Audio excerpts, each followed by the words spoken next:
اصحاب کہف کے اوپر بنائی گئی ڈاکومنٹری میں استعمال ہونے والا کنٹینٹ قرآن مجید کی آیات اور ڈیفرنٹ ویب سائٹ سے لیا گیا ہے، جن کے ریفرنس لنک ڈسکرپشن میں موجود ہے۔ یہ وہ دور تھا جب حضرت عیسیٰ علیہ السلام کو فلسطین کے علاقے میں ہدایت کے لیے بھیجا گیا۔ یہ علاقہ اس وقت رومن امپائر کے زیر اقتدار تھا۔ جب حضرت عیسیٰ علیہ السلام نے حق کا پیغام دینا شروع کیا تو مخالفتیں شروع ہو گئی، یہاں تک کہ حضرت عیسیٰ علیہ السلام کو قتل کرنے کے منصوبے تک شروع ہو چکے تھے، لیکن اللہ تعالیٰ نے انہیں محفوظ رکھتے ہوئے آسمان کی طرف اٹھا لیا۔ اس دوران حالات مزید خراب ہو گئے، بغاوتیں شروع ہو چکی تھی اور رومیوں نے یروشلم پر حملہ کر دیا، یہاں تک کہ بیت المقدس کو تباہ کر دیا تھا۔ ایسے حالات میں جو لوگ حضرت عیسیٰ علیہ السلام کی تعلیمات پر قائم تھے، ان کے لیے جینا مشکل ہو چکا تھا۔ اسی دوران ایک ظالم بادشاہ دقیانوس کے نام سے سامنے آیا، جو بت پرست تھا اور زبردستی لوگوں کو اپنے دین پر لاتا تھا۔ اور پھر اسی ظلم کے ماحول میں کچھ نوجوان سامنے آئے جو سچائی کو جان چکے تھے اور اللہ تبارک و تعالیٰ کی ذات پر ایمان لا چکے تھے۔ یہی نوجوان آگے چل کر اصحاب کہف کے نام سے جانے گئے۔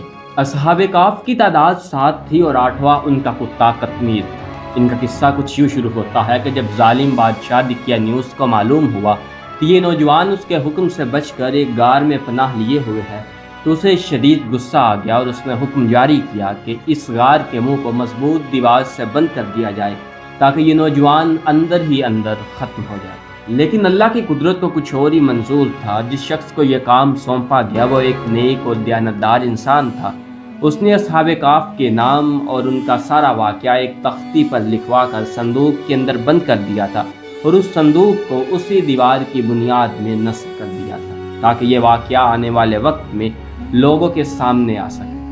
پھر وقت گزرتا گیا، سال دہائیاں، یہاں تک کہ 300 سال تک کا وقت گزر چکا تھا۔ اس دوران دقیانوس مر گیا، کئی حکومتیں بدل گئی اور حالات مکمل طور پر تبدیل ہو چکے تھے، یہاں تک کہ رومن امپائر نے بھی عیسائیت قبول کر لی ہوئی۔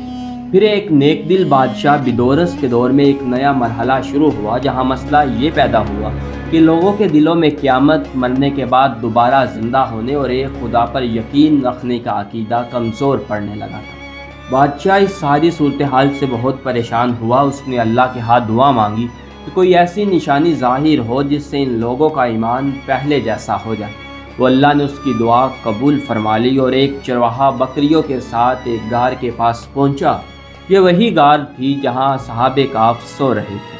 چرواہے نے کچھ لوگوں کے ساتھ مل کر غار کے دروازے پر بنی اس دیوار کو گرا دیا اور ان کے اوپر ایک ایسا خوف طاری ہوا کہ وہ سارے کے سارے وہاں سے بھاگ نکلے۔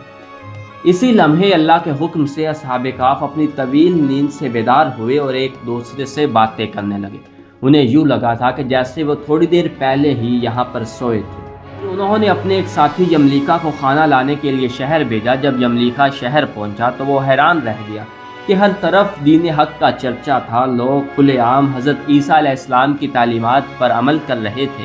یہ سب کچھ اس کے لیے ناقابل یقین تھا۔ یملیکا نے کھانے کے بدلے اپنے زمانے کے سکے دیے تو دکاندار چونک گیا، کیونکہ یہ سکے سینکڑوں سال پرانے تھے اور اسے شک ہونے لگا تھا کہ اس شخص کو کوئی خزانہ مل چکا ہے۔ لہٰذا یملیکا کو سپاہیوں کے حوالے کر دیا گیا۔ جب سپاہیوں نے یملیکا سے پوچھا کہ یہ خزانہ کہاں سے لائے ہو تو یملیکا نے جواب دیا، یہ کوئی خزانہ نہیں بلکہ ہمارے اپنے پیسے۔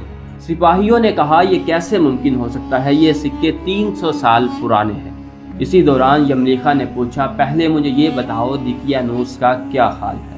یہی وہ سوال تھا جس نے 300 سال پرانے راز کو دنیا کے سامنے لا کھڑا کیا۔ اس سب میں جب یملیکا کو یقین ہو گیا کہ چاروں طرف دین حق کا چرچا ہے تو اس نے اپنا سارا واقعہ سنا دیا اور مزید اپنے ساتھیوں کا اس غار میں ہونے کا ثبوت بھی دیا۔ جب سپاہی اور لوگ اس غار کے قریب پہنچے تو اصحاب کہف ابھی بھی اپنے دوست یملیکا کا انتظار کر رہے۔ باہر سے جیسے ہی شور کی آواز سنائی دی تو انہیں یوں لگا کہ جیسے دقیانوس کے فوجی انہیں ڈھونڈتے ہوئے ان کے قریب آ پہنچے ہیں، تو وہ فوراً اللہ کے ذکر میں مشغول ہو گئے۔ ادھر سپاہیوں نے غار کے دروازے پر بنی دیوار کی بنیاد میں سے جیسے ہی ایک صندوق نکالا تو اس صندوق کے اندر ایک تختی پر اصحاب کہف کے نام اور ان کا سارا واقعہ درج تھا۔ یہ سب دیکھ کر سپاہی اور وہاں پر موجود تمام تر لوگ حیران تھے، تو انہوں نے فوراً اپنے بادشاہ بیدورس کو اطلاع دی بادشاہ بھی دورس اپنے امراء اور علماء کے ساتھ خود اس غار پر آ پہنچا تھا۔ اصحاب کہف بھی غار سے باہر آ چکے تھے۔ یملیکا کو بادشاہ اس کے سپاہیوں کے ساتھ دیکھ کر وہ حیران ہوئے،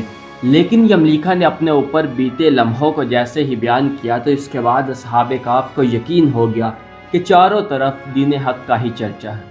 اس کے بعد اصحاب کہف نے اپنا واقعہ بادشاہ اور وہاں پر موجود تمام تر لوگوں کو سنایا۔ سب سن کر بادشاہ سجدے میں گر گیا اور اس نے اللہ تعالیٰ کا شکر ادا کیا کہ اس کی دعا قبول ہو گئی اور ایک ایسی نشانی ظاہر ہوئی جس میں لوگوں کو یقین ہو جائے کہ مرنے کے بعد دوبارہ زندہ ہونا ہی حق ہے۔ پھر اصحاب کہف نے بادشاہ کو دعا دی اور انہیں سلام کر کے واپس اسی غار میں چلے گئے۔ اسی حالت میں وہ دوبارہ سو گئے اور اللہ تبارک و تعالیٰ نے انہیں اسی حالت میں وفات بھی دی۔ بادشاہ نے غار کے اندر ان کی قبریں بنوائی اور ایک دن مقرر کر دیا تھا کہ لوگ یہاں آئے اور ان کی یاد کو تازہ کریں۔ اب آخر میں یہی کہ وقت گزر گیا، صدیاں بیت گئی اور سینکڑوں ہزاروں سال گزرنے کے بعد بھی اصحاب کہف کا واقعہ تاریخ میں اسی لفظوں کے ساتھ آج بھی ویسے ہی موجود ہے جس طرح پہلے دن تھا۔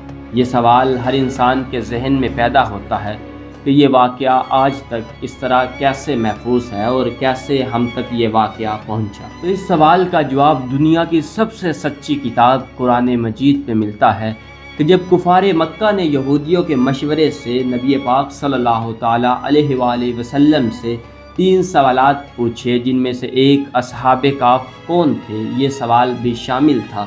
ان سوالوں کے جواب میں اللہ تبارک و تعالیٰ نے نبی پاک صلی اللہ تعالیٰ علیہ وآلہ وسلم پر سورہ کہف نازل فرمائی، اور اسی سورہ کہف کے اندر اصحاب کہف کا بھی واقعہ ملتا ہے۔